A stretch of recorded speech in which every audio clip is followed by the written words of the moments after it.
بسم الله الرحمن الرحيم ياسين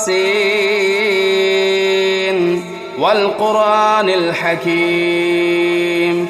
إنك لمن المرسلين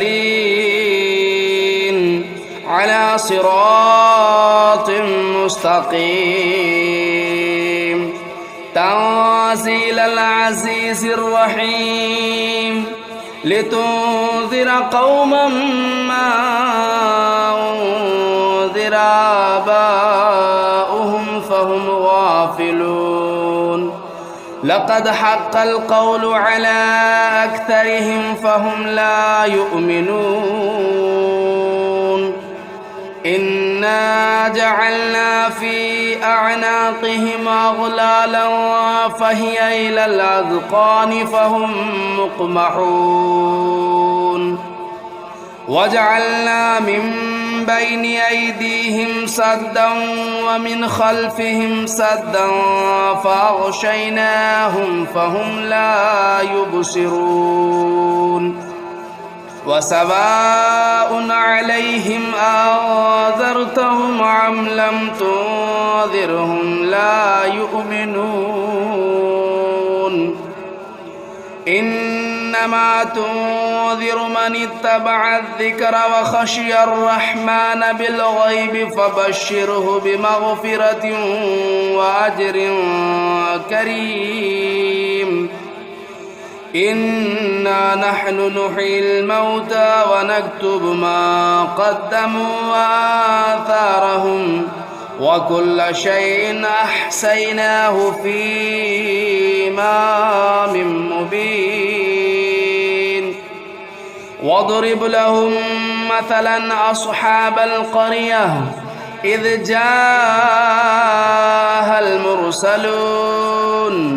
إذا أرسلنا إليهم اثنين فكذبوهما فعززنا بثالث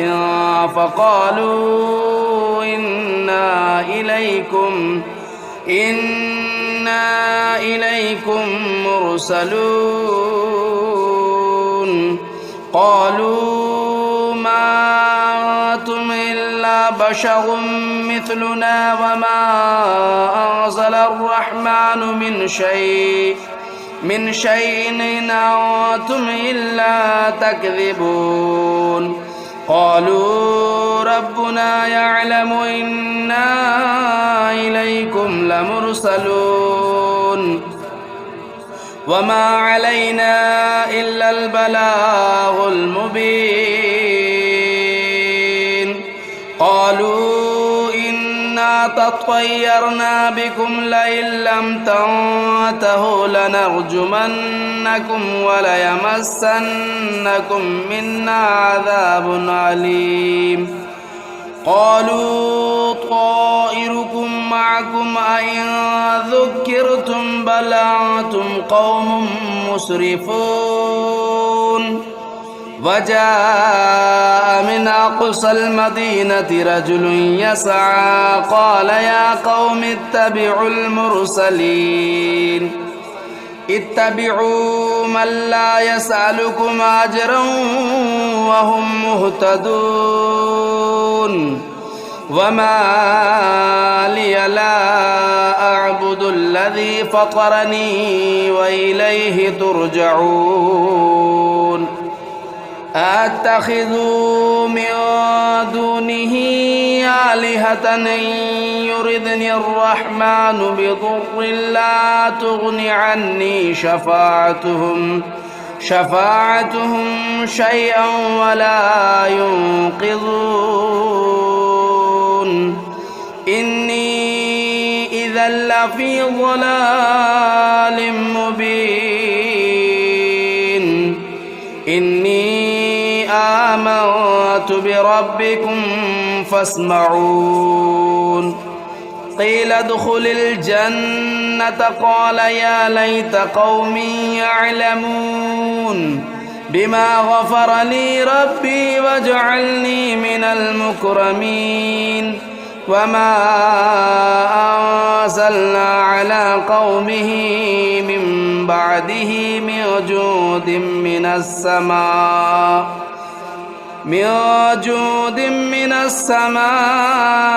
وما كنا منزلين إن كانت إلا صيحة واحدة فإذا هم خامدون يا حسرة على العباد ما يأتيهم من رسول إلا كانوا به يستهزئون ألم يروا كم أهلكنا قبلهم من القرون أنهم إليهم لا يرجعون وإن كل لما جميع لدينا محضرون وآية لهم الأرض الميتة أحييناها وأخرجنا منها حبا فمنه يأكلون وجعلنا فيها جنات من نخيل وأعناب وفجرنا فيها من العيون ليأكلوا من ثمره وما عملته أيديهم أفلا يشكرون سبحان الذي خلق الأزواج كلها مما تنبت الأرض ومن أنفسهم ومما لا يعلمون وآية لهم الليل نسلخ منه النهار فإذا هم مظلمون والشمس تجري لمستقر لها ذلك تقدير العزيز العليم والقمر قدرناه منازل حتى عاد كالعرجون القديم لا الشمس ينبغي لها أن تدرك القمر ولا الليل سابق النهار وكل في فلك يسبحون وآية لهم أنا حملنا ذريتهم في الفلك المشحون وخلقنا لهم من مثله ما يركبون وإن نشأ نغرقهم فلا صريخ لهم ولا هم ينقذون إلا رحمة منا ومتاعا إلى حين وإذا قيل لهم اتقوا ما بين أيديكم وما خلفكم لعلكم ترحمون وما تأتيهم من آية من آيات ربهم إلا كانوا عنها معرضين وإذا قيل لهم أنفقوا مما رزقكم الله قال الذين كفروا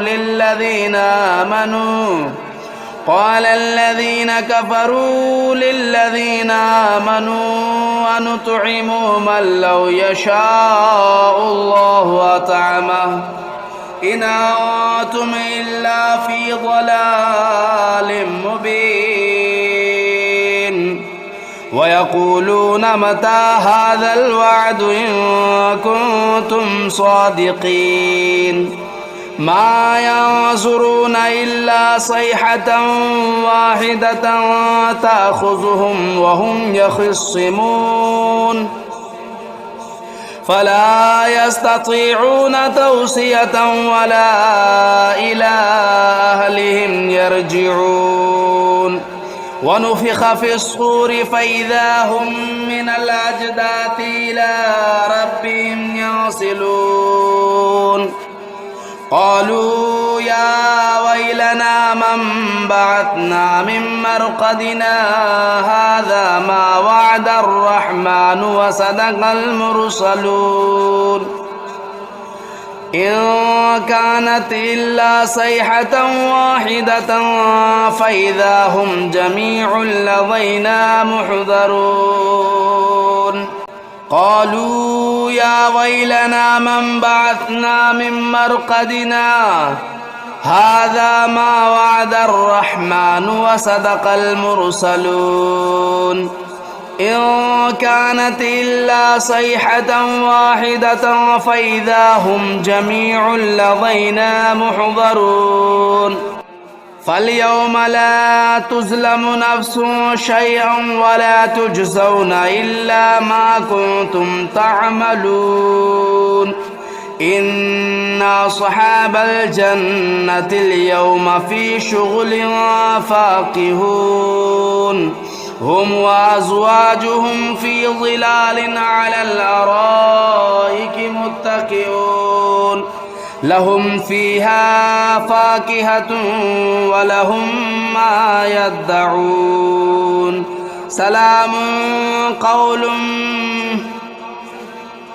سلام قولا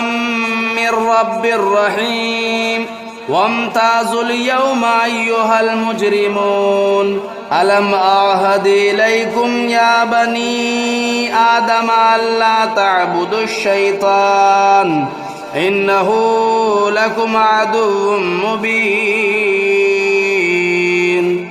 وأن اعبدوني هذا صراط مستقيم ولقد أضل منكم جبلا كثيرا أفلم تكونوا تعقلون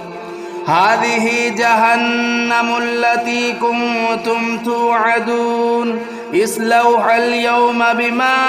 كنتم تكفرون اليوم نختم على أفواههم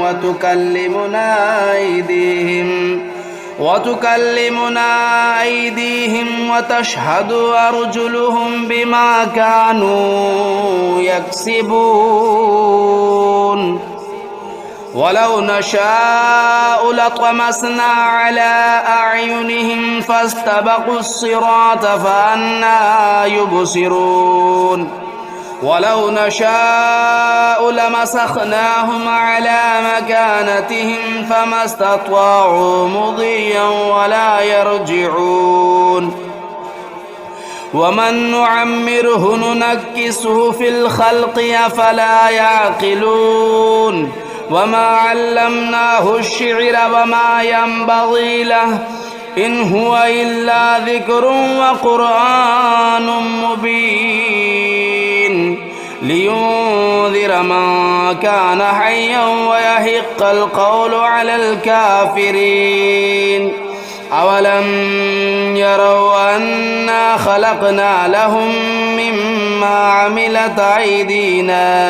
أنعاما فهم لا مالكون وذللناها لهم فمنها ركوبهم ومنها يأكلون ولهم فيها منافع ومشارب أفلا يشكرون واتخذوا من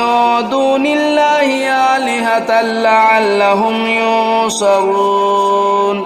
لا يستطيعون نصرهم وهم لهم جند محضرون فلا يحزنك قولهم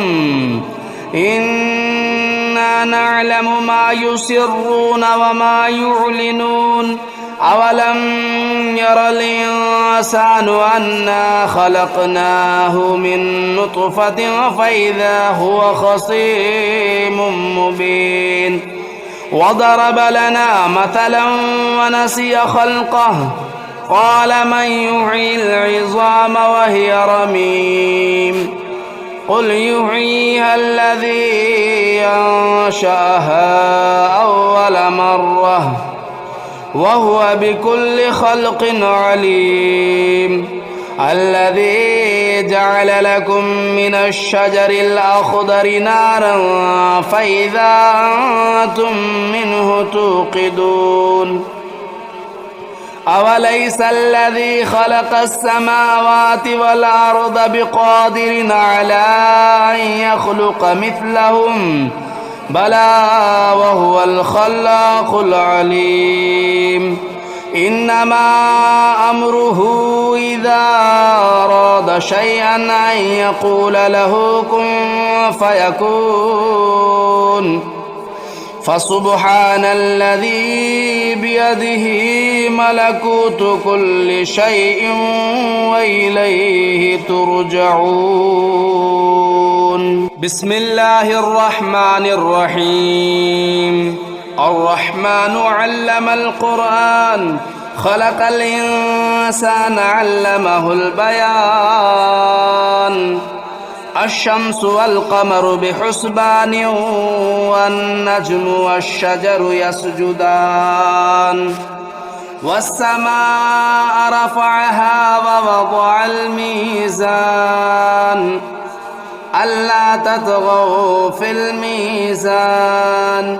وأقيموا الوزن بالقسط ولا تخسروا الميزان والأرض وضعها للأنام فيها فاكهة والنخل ذات الأكمام والحب ذو العصف والريحان فبأي آلاء ربكما تكذبان خلق الإنسان من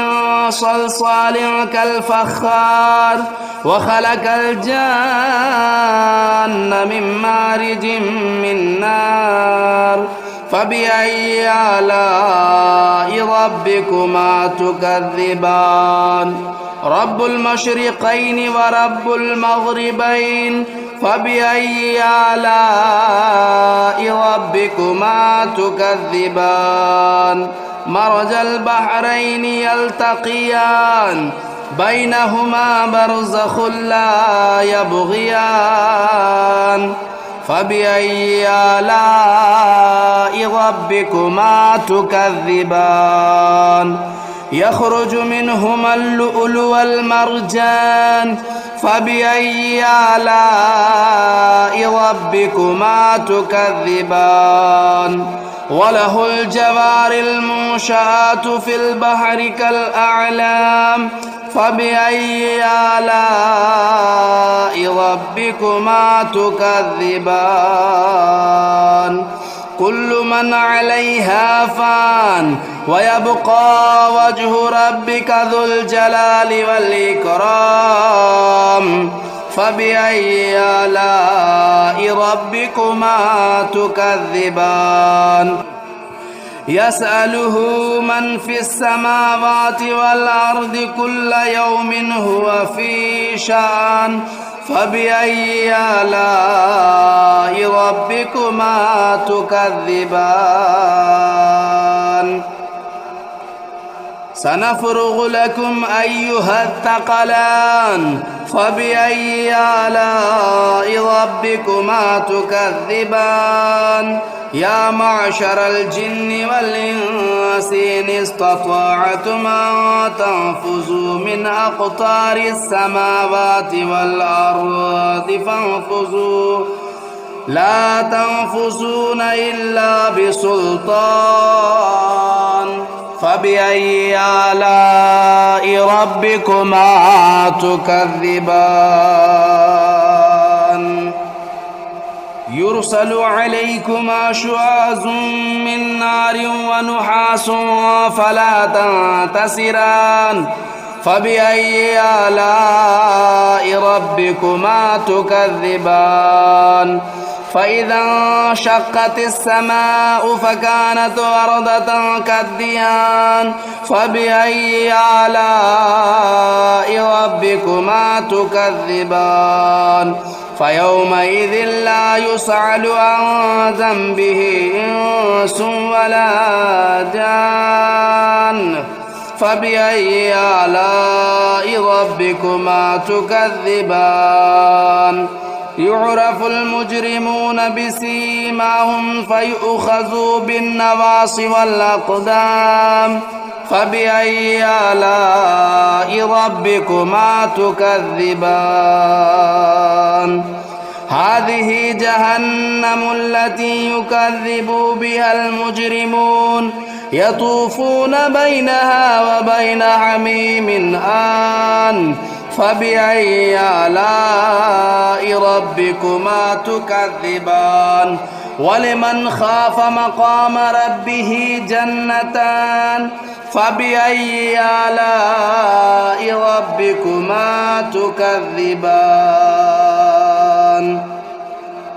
ذواتا أفنان فبأي آلاء ربكما تكذبان فيهما عينان تجريان فبأي آلاء ربكما تكذبان فيهما من كل فاكهة زوجان فبأي آلاء ربكما تكذبان متكئين على فرش بطائنها من استبرق وجنى الجنتين دان فبأي آلاء ربكما تكذبان فيهن قاصرات الطرف لم يطمثهن إنس قبلهم ولا جان فبأي آلاء ربكما تكذبان كأنهن الياقوت والمرجان فبأي آلاء ربكما تكذبان هل جزاء الإحسان إلا الإحسان فبأي آلاء ربكما تكذبان ومن دونهما جنتان فبأي آلاء ربكما تكذبان مدهامتان فبأي آلاء ربكما تكذبان فيهما عينان نداختان فبأي آلاء ربكما تكذبان فيهما فاكهة والنخل والرمان فبأي آلاء ربكما تكذبان فيهن خيرات حسان فبأي آلاء ربكما تكذبان حور مقصورات في الخيام فبأي آلاء ربكما تكذبان لم يطمثهن إنس قبلهم ولا جان فبأي آلاء ربكما تكذبان متكئين على رفرف خضر وبخري حسان فبأي آلاء ربكما تكذبان تبارك اسم ربك ذو الجلال والإكرام بسم الله الرحمن الرحيم تبارك الذي بيده الملك وهو على كل شيء قدير الذي خلق الموت والحياة ليبلوكم أيكم أحسن عملا وهو العزيز الغفور الذي خلق 7 سماوات طباقا ما ترى في خلق الرحمن من تفاؤت فارجع البصر هل ترى من فطور ثم ارجع البصر كرتين ينقلب إليك البصر خاسئا وهو حسير ولقد زينا السماء الدنيا بمصابيح وجعلناها رجوما للشياطين وأعتدنا لهم عذاب السعير وللذين كفروا بربهم عذاب جهنم وبئس المصير إذا ألقوا فيها سمعوا لها شهيقا وهي تفور تكاد تميز من الغيظ كلما ألقي فيها فوج سألهم خزنتها لم يأتكم نذير قالوا بلى قد جاءنا نذير فكذبنا وقلنا ما نزل الله من شيء إن أنتم إلا في ضلال كبير وقالوا لو كنا نسمع أو نعقل ما كنا في أصحاب السعير فاعترفوا بذنبهم فسحقا لأصحاب السعير إن الذين يخشون ربهم بالغيب لهم مغفرة وأجر كبير وأسروا قولكم أو اجهروا به إنه عليم بذات الصدور ألا يعلم من خلق وهو اللطيف الخبير هو الذي جعل لكم الأرض ذلولا فامشوا في مناكبها وكلوا من رزقه وإليه النشور أأمنتم من في السماء أن يخسف بكم الأرض فإذا هي تمور أم أمنتم من في السماء أن يرسل عليكم حاصبا فستعلمون كيف نذير ولقد كذب الذين من قبلهم فكيف كان نكير أولم يروا إلى الطير فوقهم صافات ويقبضن ما يمسكهن إلا الرحمن إنه بكل شيء بصير أمن هذا الذي هو جند لكم ينصركم من دون الرحمن إن الكافرون إلا في غرور أمن هذا الذي يرزقكم إن أمسك رزقه بل لجوا في عتو ونفور أفمن يمشي مكبا على وجهه أهدى أمن يمشي سويا على صراط مستقيم قل هو الذي أنشأكم وجعل لكم السمع والأبصار والأفئدة قليلا ما تشكرون قل هو الذي ذرأكم في الأرض وإليه تهشرون ويقولون متى هذا الوعد إن كنتم صادقين قل إنما العلم عند الله وإنما أنا نذير مبين فلما رأوه زلفة سيئت وجوه الذين كفروا وقيل هذا الذي كنتم به تدعون قل أرأيتم إن أهلكني الله ومن معي أو رحمنا فمن يجير الكافرين من عذاب أليم قل هو الرحمن آمنا به وعليه توكلنا فستعلمون من هو في ضلال مبين قل أرأيتم إن أصبح ماؤكم غورا فمن يأتيكم بماء معين